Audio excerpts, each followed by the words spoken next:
Welcome to Z's and Threes. For three for the win. Yes! A busy night to catch you up on Monday night in the NBA. 12 games, plenty to learn. After the MVP trophy was all but given to Shai Gilgeous-Alexander, following Sunday's win against the Denver Nuggets, the teams ran it back Monday night in OKC, and Nikola Jokic had something to say, both on the court and afterward. 4 other contests with bearing on the ultra-competitive Western Conference playoff race. The Celtics, undermanned, going for 5 straight victories, and the Knicks, shorthanded, trying to snap a 3-game losing skid. What do we make of the mess that is the play-in group within the East? Also, while we're at it, let's just do away with the play-in. I will tell you how. But before we tip, please do like and subscribe. Give us 5 stars if you're listening on pod. Share with a friend to stay in the NBA know. Let's get it. Group chat. Game of the night. Denver Nuggets, Oklahoma City Thunder. Running it back. No travel. Paycom Center in OKC. The Thunder, a 7-game win streak. The best in the Western Conference. Second best in the league behind Cleveland's 14. Denver, one of the best teams in the NBA on back-to-backs, 11-1 going into this game. Sunday, it was the Thunder that turned up in the fourth quarter, making it look far less competitive than the game actually was. Denver had lost Aaron Gordon in that one after just 7 minutes, did not play Monday night. Oklahoma City would lose their all-star Jalen Williams, the more important one for their success of the Jalen Williams, a.k.a. J-Dub. After 14 minutes, he had a hip issue. 6-point Thunder lead at the half, but the second half was all Nuggets. 34-26 in the third, 39-28 in the fourth in their favor. Nuggets show some bounce back, specifically from their 2-man game that makes them a title threat. They've won a title with these 2 players. 35-18-8 on an absurd 15 of 20 shooting from Nikola Jokic. Just 5 free throw attempts as well. 34-4-6 from Jamal Murray, getting to the line 9 times, doing his best Shai Gilgeous-Alexander impression. This isn't jumping on SGA. This is the conversation. If you listen to the Thunder broadcast, they were lamenting Murray and the way that he was foul hunting, as if this isn't something that occurs constantly within their own games. Nuggets held SGA under 30. That is a feat this season, specifically lately the tear that he has been on. 25 points for the MVP candidate on 8 of 14 shooting. They dared the other players to shoot. It was Lou Dort that had a career best 8 made threes on 14 attempts. He had 26 points. Thunder really feeling the absence of their second fiddle. Chet Holmgren playing for the first time since coming back from his injury on a back-to-back. Nuggets lay 140 points on the Thunder defense. It is the most points allowed for the NBA's best defense on the season. They win the game by 13. The teams split the season series 2 apiece, both teams taking one at the other team's home. I think the Nuggets are nowhere near enough to strike the Thunder. Thunder are clearly going to take the top seed in the Western Conference, but potential very juicy Western Conference final were it to happen between the 2 Northwest Division rivals. Take you through the rest of the slate. 11 games to get to. If you haven't noticed yet, we have broke out the graphics if you're watching on YouTube. Just one lone devoted graphic for the group chat game of the night, and then all the other games. If you're watching on YouTube, do what the animation says, like and subscribe. Here's how you run a one-man fast break to recap 11 other games. Let's start with the West race for the 2 seed. With the Nuggets win, what would the Lakers and the Grizzlies, both in action, do to keep pace? LA Lakers, Brooklyn Nets. Lakers entered the night in the second due to 1 less loss than the Nuggets. Remember, though, no LeBron, maybe a week, maybe 2 weeks for the Lakers to get through. 6 games, 8 days, tough matchups as well. But still, they have Luka, and they're playing the Nets, who've lost 7 in a row. But tonight, the Nets said, just give us one more chance. They are notorious for their spoiler wins. Get it? Rest in peace, Brooklyn's finest, Notorious B.I.G. 17 lead changes, 7 ties in this game. A Luka 3 with 11.5 left cut it to 108-106 Nets. But the Lakers have a defensive miscue that leads to a juicy Nick Clowney dunk and 1 lead to 5, and that would be the long kiss goodnight. All Biggie songs. 111-108, Brooklyn, team high 19 from Clowney. Lakers not going back to Cali quite yet. Their next game will be Thursday at the Milwaukee Bucks. So a chance for the Grizzlies with the Lakers loss to gain a game. They were hosting the Suns. Phoenix would build a 16-point lead. Why do we say that? Well, usually because a wild lead swing alert.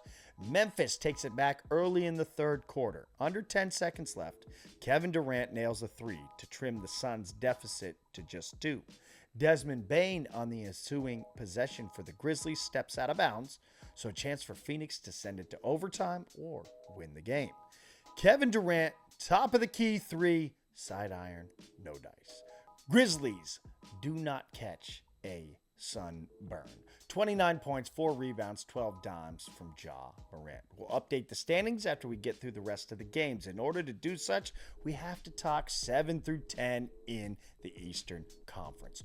What a mess. Atlanta, Orlando, Miami, Chicago. 2 of these teams have to make the playoffs. They will be presented as sacrifice to the Cleveland Cavaliers and the Boston Celtics. Yeah, I don't foresee any upsets happening there. All 4 of these teams were in action tonight. Philly, Atlanta. How about these 2 starting 5s? Atlanta traps out Zach Reza-Shai, Mohamed Gouye, Onyeka Okongwu, Dyson Daniels, and Keaton Wallace. For the Sixers, they counter with Lonnie Walker IV, Justin Edwards, Gershon Yabusele, Quentin Grimes, and Jared Butler. Yeah, that's the status of where the Sixers are at. Not a ton of known names, and you really got to be a hoops head to know, but Quentin Grimes, he balled out. 35 points. His team, though, didn't score more than the other. A 132-123 Atlanta victory. 25-6-9 for Dyson Daniels. Hawks got a hell of a player in Daniels. More on his home country, Australia, later. 22 from Reza-Shai, who continues to look capable as well. So, the Hawks win. Orlando, Houston. The offensively inept Magic snapped a 5-game slide with a win at Milwaukee in their last time out. They'd scored over 100 points in their last 5. Remember, that century mark had been so hard for them to crack at times during the season, albeit to the tune of only 1 win across those 5. Tonight, going against a good defensive team in the Rockets, sans Amen Thompson and Fred VanVleet still, but the offensive woes for the Magic would return. Just 84 points they scored, not in a half, in the whole game. And they went to the free throw line 24 times, making 20 of those. Both teams shot sub 40%. Houston, 39.3, and Orlando, 32.6. Woof! Rockets win 97-84, a throwback to the 90s era. Maybe why I chose the Canadian Sports Specialties hat tonight. Wow, what a bad game this was offensively. 20 points from Jabari Smith Jr., 14 points, 14 rebounds from Alperen Şengün. Shout out to you on my fantasy team. Fantasy playoffs have started this week, strangely enough. I'm not the commissioner. Heat hosting the Hornets, so Orlando loses. What do the Heat do? Playoff contending Heat against the biggest wreck this side of the Wizards in the Charlotte Hornets. Miami up 1, 99-98 with exactly a minute left. This is after blowing a huge lead. It's a Miles Bridges 3, 2 made free throws from him with a Mark Williams dunk mixed in that earns Charlotte the win. Game high 35 from Bridges, 24 points, 10 rebounds from Mark. I am healthy enough to play, and it sure looks like the Lakers could use me now, Williams. So the Heat blow the lead and lose the game to the Hornets. Does anybody want it in the 7 through 10 in the East? Finally, the Bulls. They might go down as the most non-deserving potential playoff team in NBA history. Let's do away with the play-in. I will tell you why in house shoes. They were hosting the Pacers, were the Bulls, but a credit to them, Indy in a dogfight for the 4-5-6, a must-win game. No Tyrese Halliburton, their leader, their point guard, and it showed tonight. 10 lead changes, 7 ties, all in the first half. It was all Bulls from there on out. Chicago victorious, 121-103. Two players that have been on heaters recently, continuing such. 29, 10, and 4 from Josh Giddey, season high for the Aussie. But unfortunately, he had to leave the game in the fourth with a right ankle injury. 29, 7, and 4 from Kobe White. What a mess. I will update you on everything when we get to standings. 2 and 3 in the East were both in action. Utah, Boston. No Jason Tatum, rest. No Kristaps Porzingis, this one a little stranger. He told the media he is dealing with a mysterious viral illness. They don't know what it is, but he is getting better.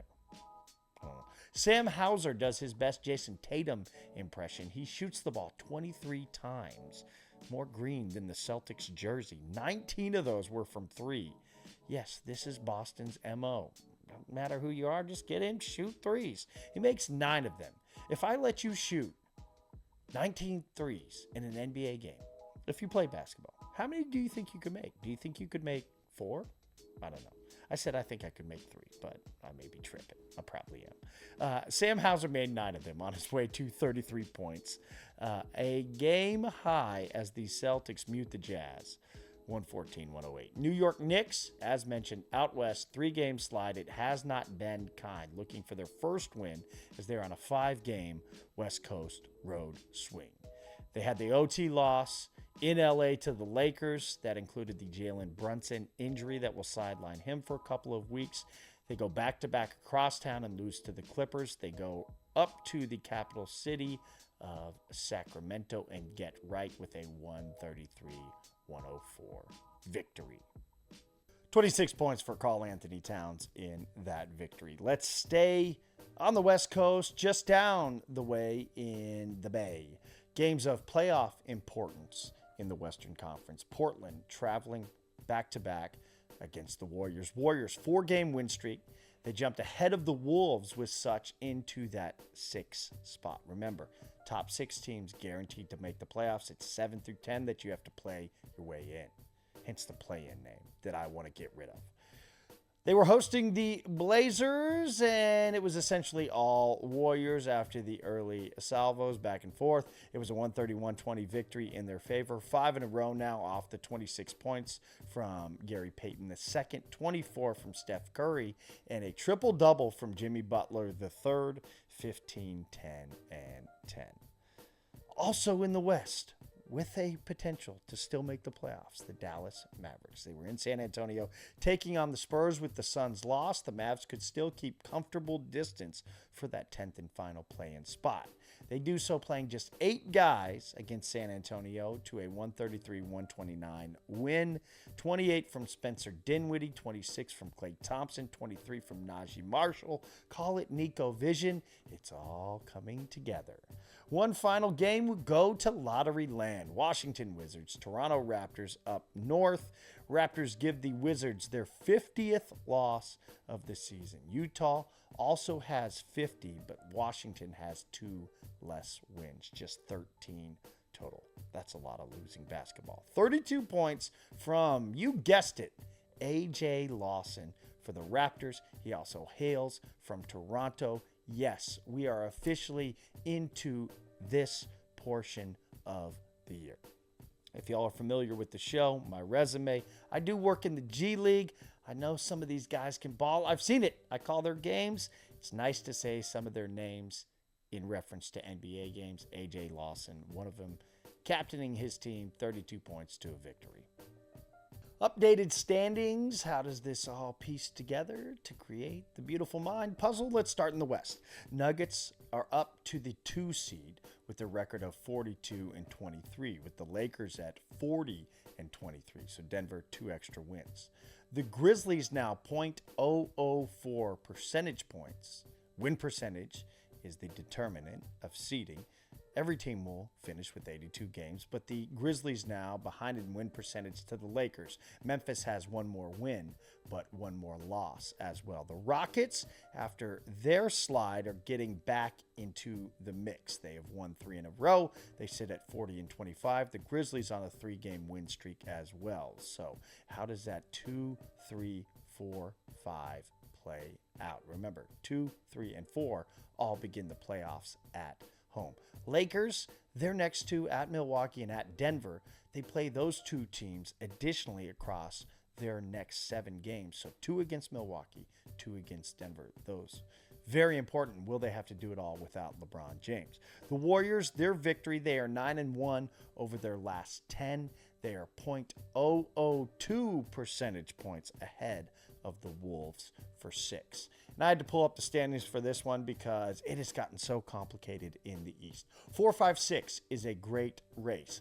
Now, the Pistons just 0.002 percentage points behind the Pacers to get up into the 5 seed. They are a full game behind the Bucks for the 4 seed. And that 7, 8, 9 band, it sits Hawks, Magic, Heat, Bulls. The Bulls, with their mighty record of 27-38, competing for a playoff position.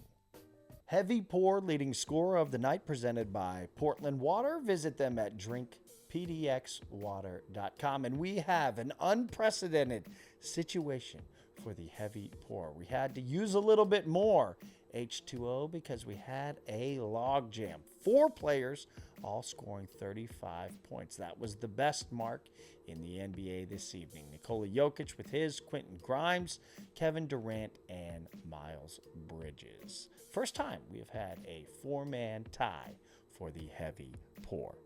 Dunk of the night. If you'd like to sponsor the Dunk of the Night, get at me down below. Email address is there. I'm going with Dalton Connect off a Luka feed. Connect was driving the lane for a one-hander up high. Dunk of the night. And performance of the night, well, I'm going to give it to Nikola Jokic. A day after the pendulum in the MVP race swung in SGA's favor, a nationally televised game in which SGA scores 40 points. Well, the 3-time MVP comes back with his 35, 18, and 8 assist game on his 15 of 20 shooting. I mentioned he had something to say on the court. That was that. Well, what did he say afterwards when asked about the MVP race? He said, quote, "This is my 3rd or 4th year in a row, so I can't control it.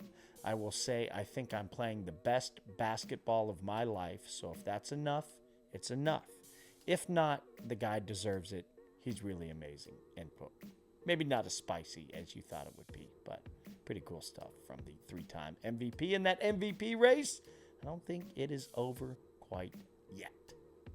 And speaking of the MVP candidate, Week 20 NBA Players of the Week. And as you can see, Shai Gilgeous-Alexander's team 4-0, part of those 7 games that they had won prior to Denver snapping their win streak. Crossed those 4 games in the week, an absurd 44 points per game, 5 rebounds, and 6.7 assists. In the Eastern Conference, it was Trae Young, his team going 3-1, a 24.5 point per game average, 13 assists. Trae has had some outlandish dime games this season and a 96.7% free throw percentage. I get this graphic from the NBA, so I didn't pick that one. But these are your 2 NBA conference respective players of the week for Week 20. Remember, counting this week, just 5 weeks to go in the regular season. NBA basketball will be played down under. The Pelicans, well, they will be taking a long flight all the way to Australia in October as tune-ups for the NBA season, the first NBA games ever played in Australia.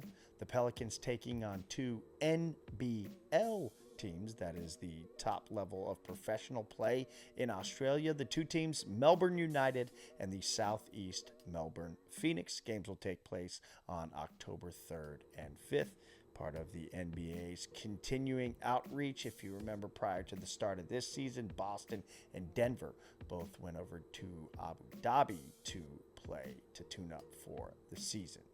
Steph Curry, well, he will be taking on a new role on top of trying to lead his team to another title. This one will be assistant general manager for the basketball programs at his alma mater, Davidson College. He will work to provide guidance for both the men's and women's hoops programs and work in tandem with the general manager, Austin Bunce, a former member of the Under Armour marketing team. So I'd assume some familiarity there. Curry will also be part of a group that will contribute to an 8-figure fund for the programs.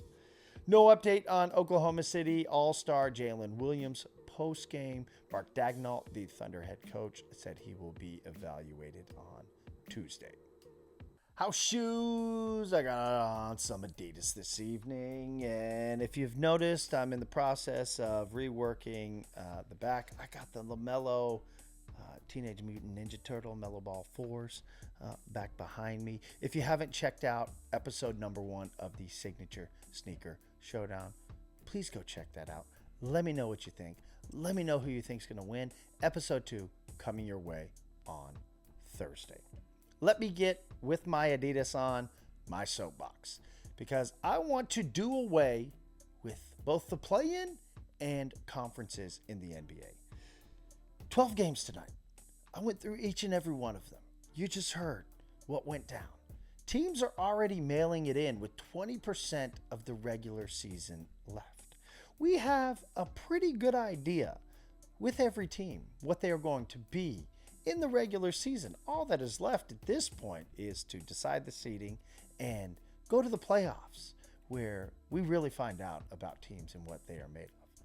If the cut line was 16 teams, which 16 teams will make the playoffs eventually after the play-in, the last team in would be the Dallas Mavericks. Their record currently 33-33, and even 500. The last team to be 500 or above in the NBA. We've done this exercise before, and it was the same thing last time. It was a team that was 500. So let's revisit my proposal, because I have said this before here on Z's and Threes, but it bears mentioning again. Let's play 2 different seasons. We start with an NBA Cup season that is 29 games. That means you play every team once. From there, the 8 best records go to Las Vegas. Now we have 8 fan bases going to Las Vegas for 9 games to crown an NBA Cup champion. Much more hype than the Cup season that we've seen this past year. Okay, so we have crowned an NBA Cup champion in Las Vegas. You can go home, you can throw a parade if you're the team, you can enjoy it, and you do it right before the Christmas holiday. We fit a little break in there because Christmas Day is when the regular season begins. That is the NBA holiday. That is generally when most eyeballs start to train towards the NBA. Why don't we just begin the season in earnest on Christmas Day? From there, let's play 58 games. Where did I come up with 58? Well, there's 30 teams in the league. That means you play the other 29 twice. It makes scheduling so much easier. Plus, I have now added 5 games to the schedule. That means more money for everybody involved, which we know that money makes the world go round. But we haven't done it by more extenuating travel. This way, things will be consolidated. 58 games is more than enough to learn about your team. We have seen teams cross that threshold already. We have an idea who's good, who's mid, who's bad. So we play our 58 games, every team twice, home and home. There's no play-in. Top 16 teams make the playoffs. No conferences. 1 plays 16, 2 plays 15, all the way down to the middle. Let's go.